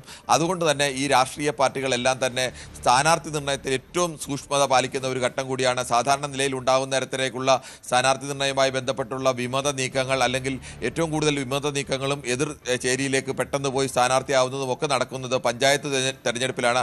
കാരണം ഏറ്റവും താഴെത്തട്ടിലെ പ്രവർത്തകരാണ് കൂടുതൽ മത്സരിക്കുന്നത്. അതുകൊണ്ട് തന്നെ അവർക്ക് പെട്ടെന്ന് പാർട്ടി മാറുന്നതിന് അങ്ങനെ വലിയ പ്രയാസമില്ലാത്ത ആളുകളൊക്കെ ഉണ്ട്. അല്ലെങ്കിൽ 5 വർഷം ഈ ഒറ്റ പ്രതീക്ഷയിൽ മാത്രം നിൽക്കുന്ന ആളുകളൊക്കെ ആവും. മറ്റെന്തെങ്കിലും കിട്ടാൻ അവർക്ക് പഞ്ചായത്ത് തെരഞ്ഞെടുപ്പിൽ മത്സരിക്കാൻ, അല്ലെങ്കിൽ മറ്റൊന്നും കിട്ടാൻ ഉടനെയെങ്ങും ഇല്ല എന്നറിയാം. അതുകൊണ്ട് തന്നെ അങ്ങനെയൊക്കെയുള്ള സാധ്യതകളുണ്ട്. ഇതെല്ലാം ഒഴിവാക്കാൻ വേണ്ടിയുള്ള വലിയ പരിശ്രമമാണ് നടത്തിക്കൊണ്ടിരിക്കുന്നത്. ഇതിനെല്ലാമുള്ള ഏറ്റവും പ്രധാനപ്പെട്ട കാരണം വരുന്ന ഈ പഞ്ചായത്ത് തെരഞ്ഞെടുപ്പല്ല, ഇത് നിയമസഭാ തെരഞ്ഞെടുപ്പിനുള്ള മുന്നോടിയാണ്. ഇതിലെ ഫലം നിയമസഭാ തെരഞ്ഞെടുപ്പിനെ ബാധിക്കാനുള്ള സാധ്യത ഏറെയാണ്. അതുകൊണ്ട് തന്നെ ആ ജാഗ്രതയോടുകൂടിയാണ് കേരളത്തിലെ എല്ലാ രാഷ്ട്രീയ പാർട്ടികളും മുന്നണികളും ഈ തദ്ദേശ തെരഞ്ഞെടുപ്പിനെ നേരിടുന്നത്. ശരി, ആർ കിരൺ ബാബു ആണ് വിവരങ്ങൾ നൽകിയത്. വികസിത കേരളമാണ് ലക്ഷ്യമെന്ന് BJP സംസ്ഥാന അധ്യക്ഷൻ രാജീവ് ചന്ദ്രശേഖർ. BJP അഴിമതിരഹിത ഭരണം കൊണ്ടുവരും, ജനം മാറ്റം ആഗ്രഹിക്കുന്നുവെന്നും രാജീവ് ചന്ദ്രശേഖർ പറഞ്ഞു. ഈ തദ്ദേശ തെരഞ്ഞെടുപ്പ് ഞങ്ങൾ കാണുന്നത് കേരളത്തിന്റെ രാഷ്ട്രീയ സംസ്കാരത്തിൽ ഒരു മാറ്റം കൊണ്ടുവരാൻ ജനങ്ങൾക്ക് കിട്ടിയ ഒരു അവസരമാണ്. വികസനം, വികസിത കേരളം, വികസിത കോർപ്പറേഷൻ, വികസിത മുനിസിപ്പാലിറ്റി, വികസിത പഞ്ചായത്ത് ഇത് സൃഷ്ടിക്കാൻ ഒരു അവസരമാണ്. എത്രയോ കൊല്ലം മാറി മാറി ഭരിച്ച LDFും UDFും എന്ത് ചെയ്തിട്ടുണ്ടെന്ന് ജനങ്ങൾക്ക് കൃത്യമായി മനസ്സിലായിട്ടുണ്ട്. അവർ മാറ്റം ആഗ്രഹിക്കുന്നു. ഞങ്ങൾക്കൊരു അവസരം കിട്ടിയാൽ ഞങ്ങൾ അതിനെല്ലാം പരിഹരിക്കും എന്ന് ഒരു വാഗ്ദാനം കൊടുത്തിട്ടാണ് ഞങ്ങൾ ഈ ഇലക്ഷനിൽ ഇറങ്ങുന്നത്. തെരഞ്ഞെടുപ്പ് നേരിടാൻ വാർഡുകൾ സുസജ്ജമെന്ന് കെ സുരേന്ദ്രൻ വ്യക്തമായ സന്ദേശം നൽകി നേരിടും. തിരുവനന്തപുരത്ത് കോർപ്പറേഷൻ പിടിക്കും. തിരുവനന്തപുരം കോർപ്പറേഷനിൽ CPM UDF സഖ്യമാണ്. സ്ഥാനാർത്ഥി നിർണയത്തിൽ വിജയം മാത്രമാണ് മാനദണ്ഡമെന്നും കെ സുരേന്ദ്രൻ പറഞ്ഞു. വ്യാപകമായ രീതിയിലുള്ള ഇലക്ഷൻ മാനേജ്മെന്റ് പ്രവർത്തനങ്ങൾ കേരളത്തിലെ ഏതാണ്ട് എല്ലാ വാർഡുകളിലും ഞങ്ങൾ സുസജ്ജമായ രീതിയിൽ തയ്യാറാക്കിയിട്ടുണ്ട്. വ്യക്തമായ ഒരു സന്ദേശം മുന്നിൽ വെച്ചുകൊണ്ടാണ്, ഭാവാത്മകമായിട്ടുള്ള ഒരു സന്ദേശം മുന്നിൽ വെച്ചുകൊണ്ടാണ് ഞങ്ങൾ ഈ തെരഞ്ഞെടുപ്പിനെ നേരിടുന്നത്. കേരളം ഇന്ന് അനുഭവിച്ചുകൊണ്ടിരിക്കുന്ന വികസന പ്രതിസന്ധിക്ക് ഒരു ശാശ്വതമായ പരിഹാരം ജനങ്ങൾ മുന്നോട്ട് വെക്കണമെന്നുള്ള അഭ്യർത്ഥനയുമായിട്ട് എല്ലാ തദ്ദേശ സ്ഥാപനങ്ങളിലും അതാത് പ്രദേശത്തെ വികസന അജണ്ട ജനങ്ങളുമായി ചർച്ച ചെയ്ത് ആ അജണ്ട മുമ്പിൽ വെച്ചുകൊണ്ടാണ് ഞങ്ങൾ ഈ തെരഞ്ഞെടുപ്പിനെ നേരിടുന്നത്. പൊതുവായ രാഷ്ട്രീയ സാഹചര്യങ്ങളും LDF ഗവൺമെന്റിനെതിരായിട്ടുള്ള ജനവികാരവും ശരിയായ നിലയിൽ ചർച്ച ചെയ്യപ്പെടുന്നുണ്ട്. അതോടൊപ്പം അതാത് തദ്ദേശ സ്ഥാപനങ്ങളിലെ വികസന പ്രശ്നങ്ങൾ, ഇപ്പോൾ ഇവിടുത്തെ പല കോർപ്പറേഷനുകളിലും മുനിസിപ്പാലിറ്റികളിലും പഞ്ചായത്തുകളിലുമെല്ലാം വലിയ തോതിൽ കേന്ദ്ര സഹായം കഴിഞ്ഞ 10 വർഷത്തിനിടയിൽ കിട്ടിയിട്ടുണ്ട്. തെരഞ്ഞെടുപ്പുമായി ബന്ധപ്പെട്ട എല്ലാ ഒരുക്കങ്ങളും UDF പൂർത്തിയാക്കിയെന്ന് AICC general secretary KC Venugopal. UDFന് ഉജ്ജ്വല വിജയമുണ്ടാകും. സർക്കാരിന്റെ വിലയിരുത്തലാകും തെരഞ്ഞെടുപ്പ്. LDF BJPയുമായി രഹസ്യക്കച്ചവടം നടത്തുന്നുണ്ടെന്നും KC വേണുഗോപാൽ പറഞ്ഞു. പ്രാദേശികമായി ഞങ്ങൾ UDFിൽ നല്ല യോജിപ്പുള്ള മുന്നോട്ടാണ്. കുറച്ച് തർക്കങ്ങൾ പോലും വളരെ കുറവാണ്.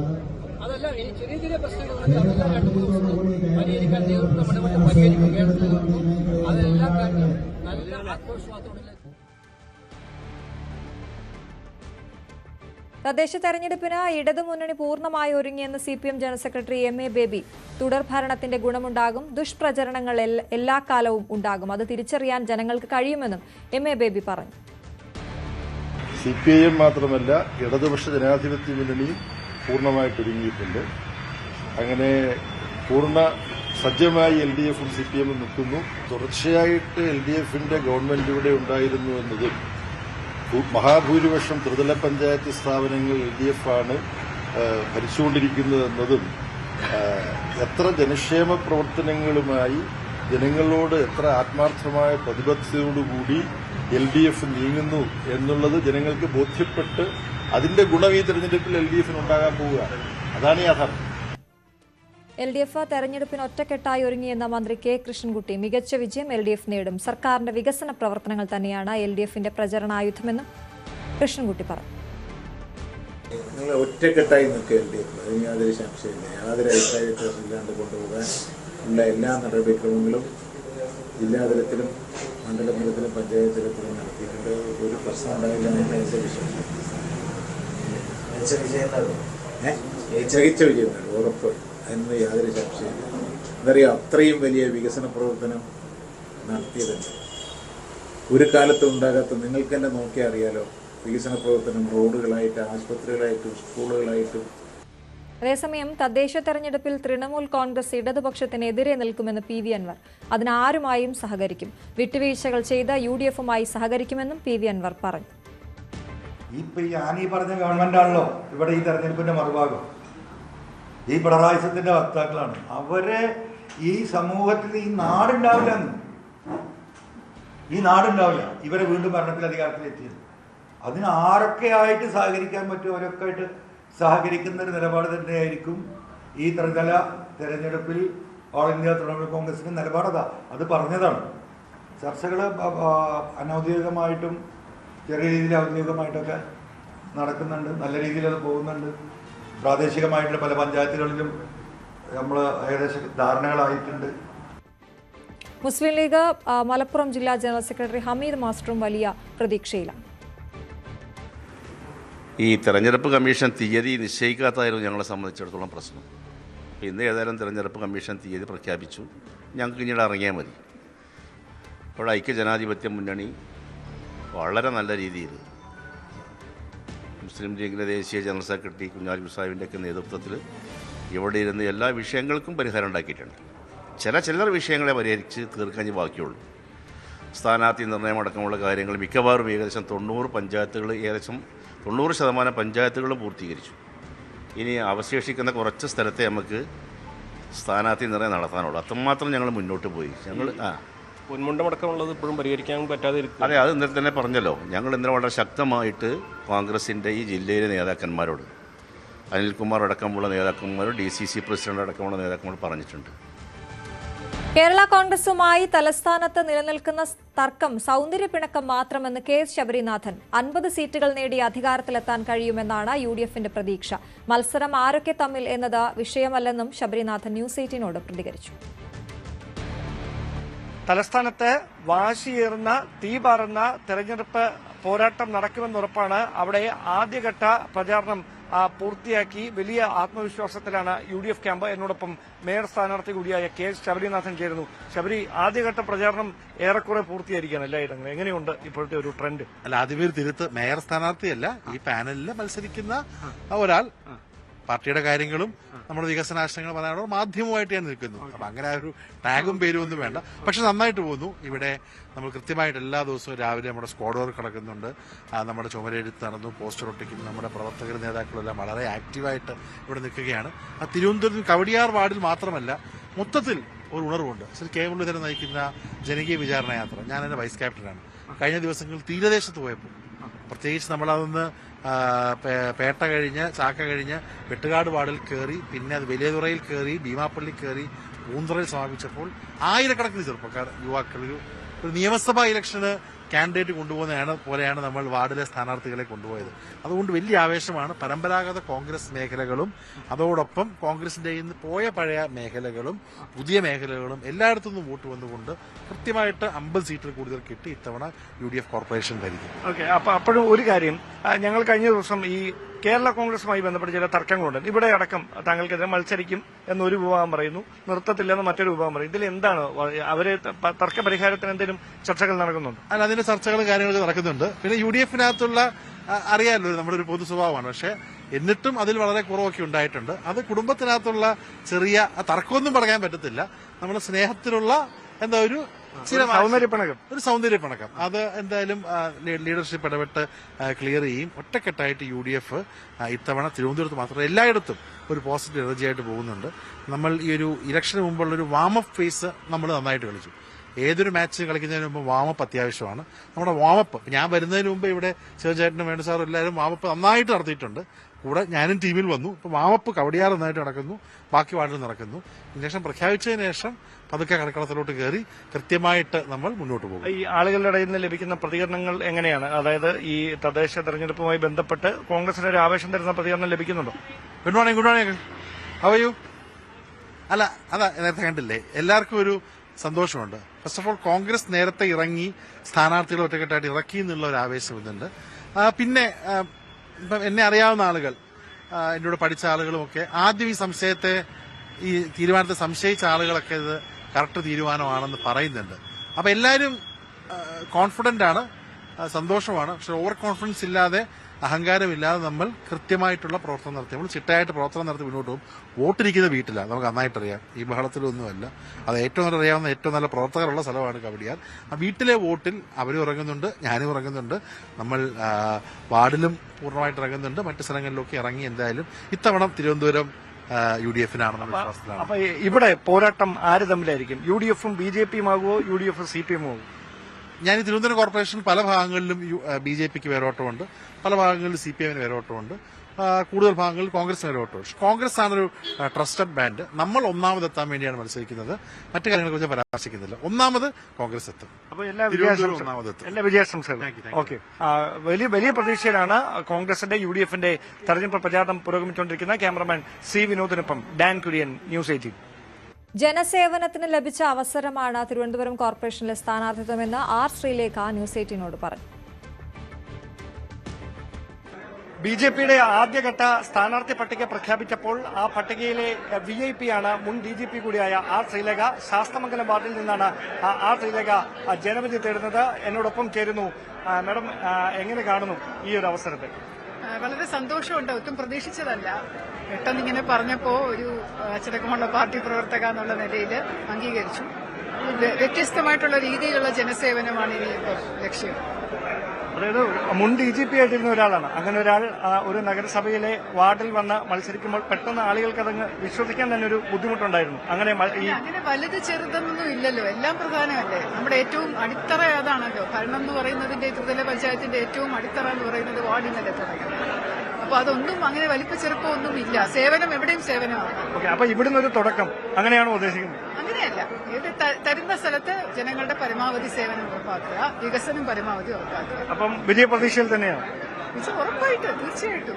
അപ്പൊ പ്രചാരണമൊക്കെ എങ്ങനെയായിരിക്കും? ഇന്ന് തന്നെ തുടങ്ങുമോ? ഒന്നും തീരുമാനിച്ചിട്ടില്ല. ഇതും പ്രചരണത്തിന്റെ ഒരു ഭാഗമാണല്ലോ. ഓക്കെ. അപ്പൊ വളരെയധികം നന്ദി.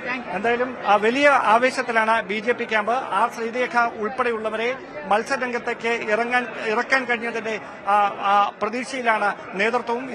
കഴിഞ്ഞ തവണ നഷ്ടപ്പെട്ട ഭരണം തിരിച്ചു പിടിക്കാനാവുമെന്ന പ്രതീക്ഷയിലാണ് BJPയുടെ തെരഞ്ഞെടുപ്പ് പ്രചാരണത്തിന് തുടക്കം കുറിച്ചിരിക്കുന്നത്. ക്യാമറമാൻ അരുൺ പാലോടിനൊപ്പം ഡാൻ കുര്യൻ, ന്യൂസ് 18.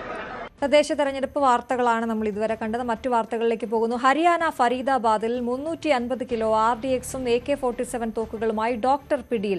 ജമ്മുകാശ്മീർ സ്വദേശിയായ ഡോക്ടർ ആദിൽ അഹമ്മദ് റാത്തറാണ് പോലീസിന്റെ പിടിയിലായത്. ജമ്മുകാശ്മീർ ഹരിയാന പോലീസ് സംയുക്തമായി നടത്തിയ പരിശോധനയിലാണ് ഇയാളെ പിടികൂടുന്നത്. അജയ് സുധ ബിജു വിവരങ്ങളുമായി ചേരുന്നു. അജയ്, ഇത്തരത്തിൽ പിടിയിലാകുന്ന രണ്ടാമത്തെ ഡോക്ടറാണ് എന്നാണ് മനസ്സിലാകുന്നത്. RDXും തോക്കുകളുമായാണ് ഫരീദാബാദിൽ ഡോക്ടർ പിടിയിലായിരിക്കുന്നത്. ജമ്മുകാശ്മീർ സ്വദേശിയാണ് ഡോക്ടർ ആദിൽ അഹമ്മദ് ആണ് പിടിയിലായിരിക്കുന്നത്. അജയ്, എന്തൊക്കെയാണ് വിവരങ്ങൾ?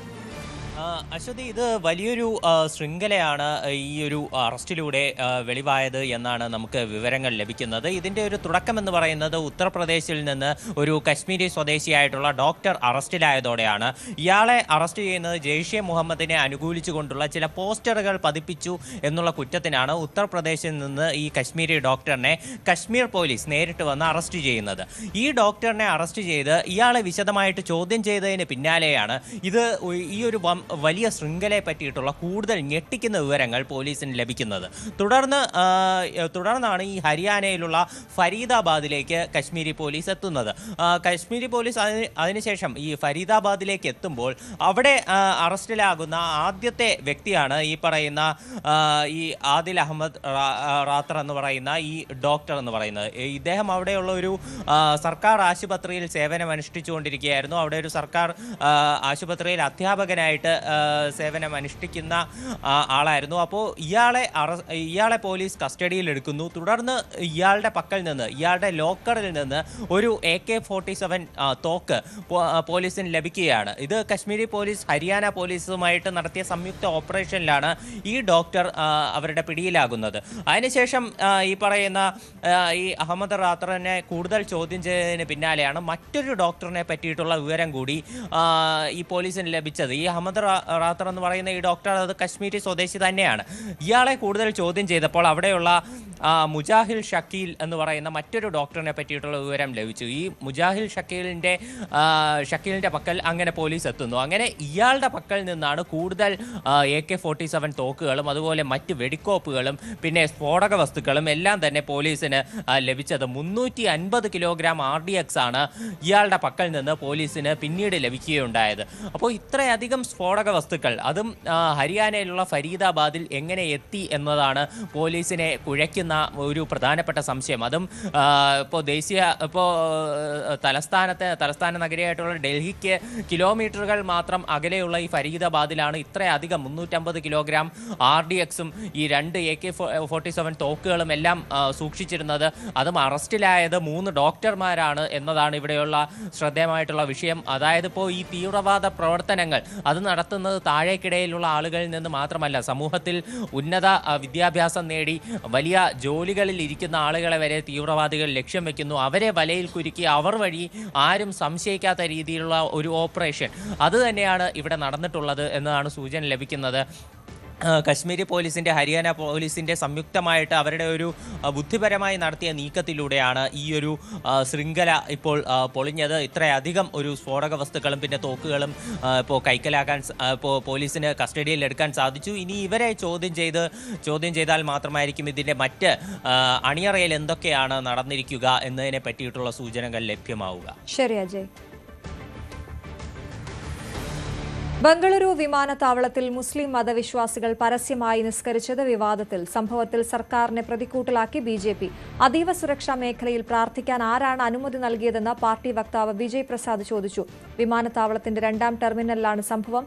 പ്രത്യേക പ്രാർത്ഥനാ മുറി ഉണ്ടായിട്ടും പരസ്യമായി നിസ്കരിച്ചതിൽ സാമൂഹിക മാധ്യമങ്ങളിലും വിമർശനങ്ങൾ ഉയരുന്നുണ്ട്. ബാംഗ്ലൂർ സെൻട്രൽ ജയിലിൽ തടവുകാർക്ക് പ്രത്യേക പരിഗണന ലഭിക്കുന്നുവെന്ന ആരോപണത്തിൽ കർണാടക ആഭ്യന്തര വകുപ്പ് റിപ്പോർട്ട് തേടി. കൊടും കുറ്റവാളികൾ മദ്യപിക്കുകയും ഫോണിൽ സംസാരിക്കുകയും ചെയ്യുന്ന ദൃശ്യങ്ങൾ പുറത്തുവന്നതോടെയാണ് നടപടി. Jail ADGP B. ദയാനന്ദയിൽ നിന്ന് റിപ്പോർട്ട് ആവശ്യപ്പെട്ടുവെന്ന് ആഭ്യന്തരമന്ത്രി G. പരമേശ്വര അറിയിച്ചു.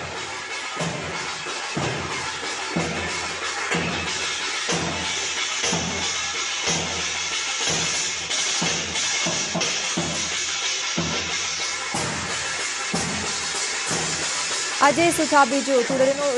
അജയ്, ഈ ഞെട്ടിക്കുന്ന ദൃശ്യങ്ങളാണ് വന്നിരിക്കുന്നത്. കൊടും കുറ്റവാളികളാണ് ഈ മദ്യപിച്ച് നൃത്തം ചെയ്യുന്ന ദൃശ്യങ്ങളാണ് ഇപ്പോൾ പുറത്തു വന്നിരിക്കുന്നത്. ഇതിൽ ഇപ്പോൾ റിപ്പോർട്ട് ആവശ്യപ്പെട്ടിരിക്കുന്ന എന്തൊക്കെയാണ് വിവരങ്ങൾ? കൃത്യമായിട്ട് ഈ വിഷയത്തിൽ നടപടി ഉണ്ടാകുമെന്ന് തന്നെയാണ് കർണാടകയിലെ ആഭ്യന്തര മന്ത്രാലയം വ്യക്തമാക്കുന്നത്.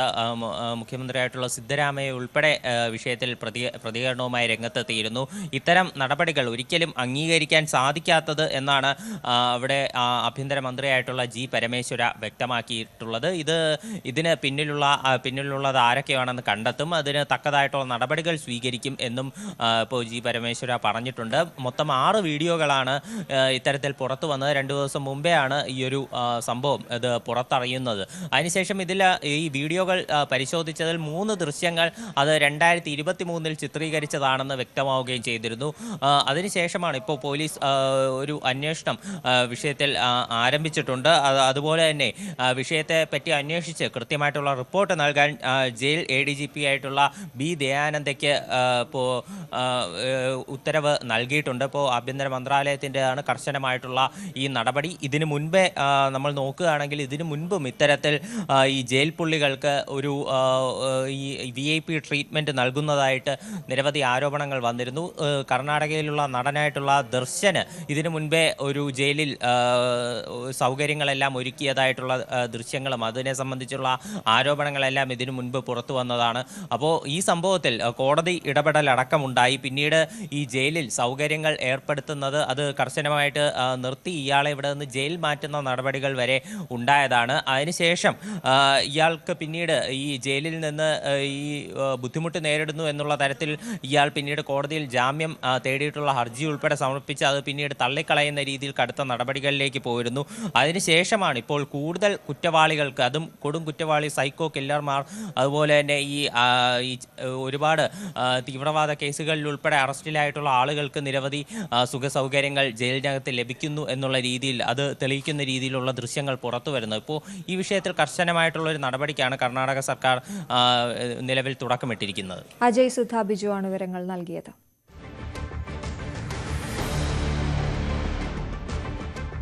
ബീഹാർ നിയമസഭാ തെരഞ്ഞെടുപ്പിൽ ഇന്ന് നിശബ്ദ പ്രചരണമാണ്. നാളെയാണ് 2ാം ഘട്ട വോട്ടെടുപ്പ്. 122 മണ്ഡലങ്ങളാണ് 2ാം ഘട്ടത്തിൽ പോളിംഗ് ബൂത്തിലേക്ക് എത്തുന്നത്. നവംബർ 6 നടന്ന ആദ്യഘട്ട വോട്ടെടുപ്പിൽ 121 മണ്ഡലങ്ങളാണ് വിധിയെഴുതിയത്.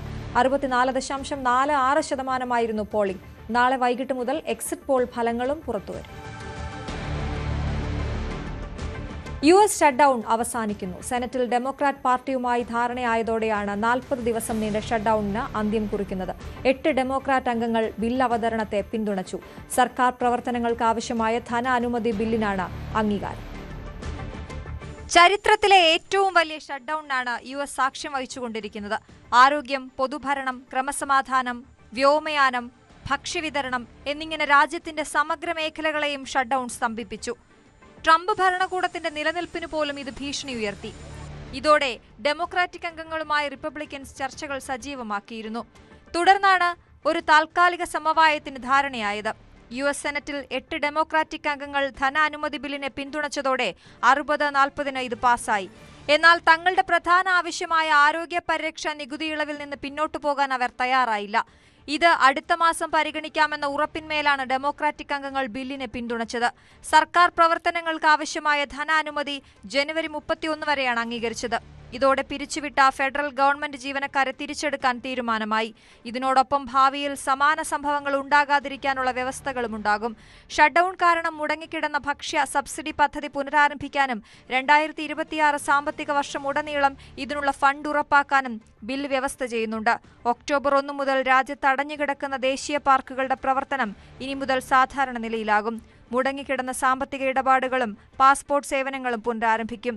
വ്യോമയാന മേഖലയും സാധാരണ നിലയിലാകുമെന്നാണ് പ്രതീക്ഷ. ഷട്ട്ഡൌൺ അവസാനിക്കാൻ ഇനി ജനപ്രതിനിധി സഭ അംഗീകാരം നൽകണം. തുടർന്ന് പ്രസിഡന്റ് ട്രംപ് ബില്ലിൽ ഒപ്പുവയ്ക്കണം. News desk news 18. കേരളത്തിൽ നിന്നുള്ള അന്തർ സംസ്ഥാന സ്വകാര്യ ബസ്സുകൾ സർവീസ് നിർത്തിവെക്കും. തമിഴ്നാട്, കർണാടക സംസ്ഥാനങ്ങളിലെ അധിക നികുതിയിൽ പ്രതിഷേധിച്ചാണ് ബസ് സർവീസ് നിർത്തിവെക്കുന്നത്. ഇതോടെ കേരളത്തിൽ നിന്നുള്ള ബംഗളൂരു, ചെന്നൈ യാത്രക്കാർ ദുരിതത്തിലാകും.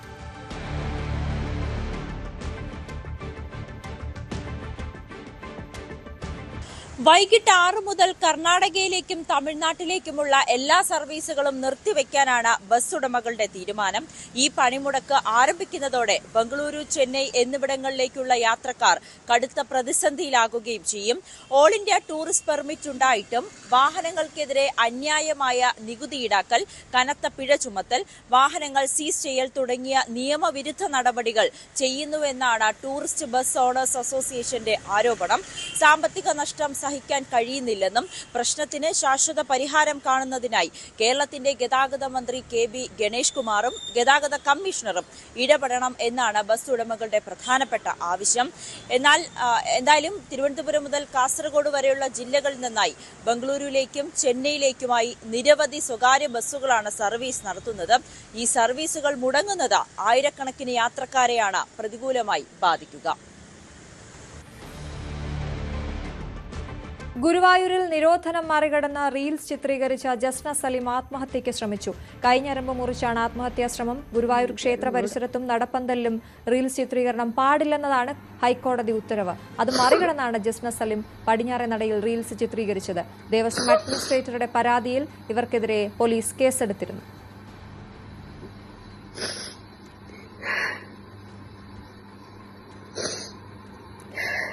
ഞാൻ ആരോടൊന്നും ചെയ്തിട്ടില്ല.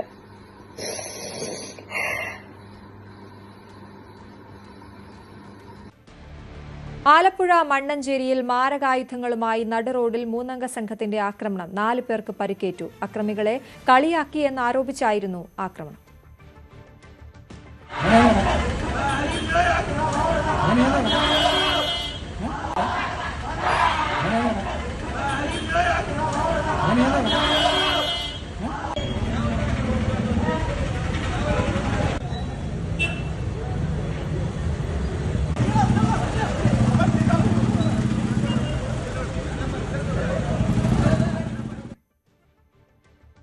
ഇനി ഇന്നത്തെ സ്വർണം വെള്ളി നിരക്കുകൾ.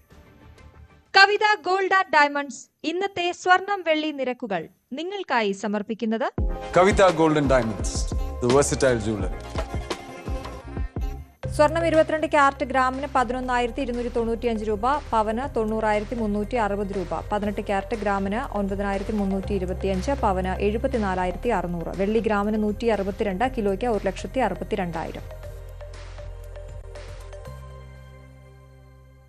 കവിത ഗോൾഡ് ആൻഡ് ഡയമണ്ട്സ് ഇന്നത്തെ സ്വർണം വെള്ളി നിരക്കുകൾ നിങ്ങൾക്കായി സമർപ്പിച്ചത് Kavitha gold and diamonds, the versatile jeweller. പകൽ വാർത്ത പൂർണ്ണമാകുന്നു. ഇനി സ്പോട്ട് ലൈവിൽ ഭവ്യ പാർവതി ചേരും. നമസ്കാരം.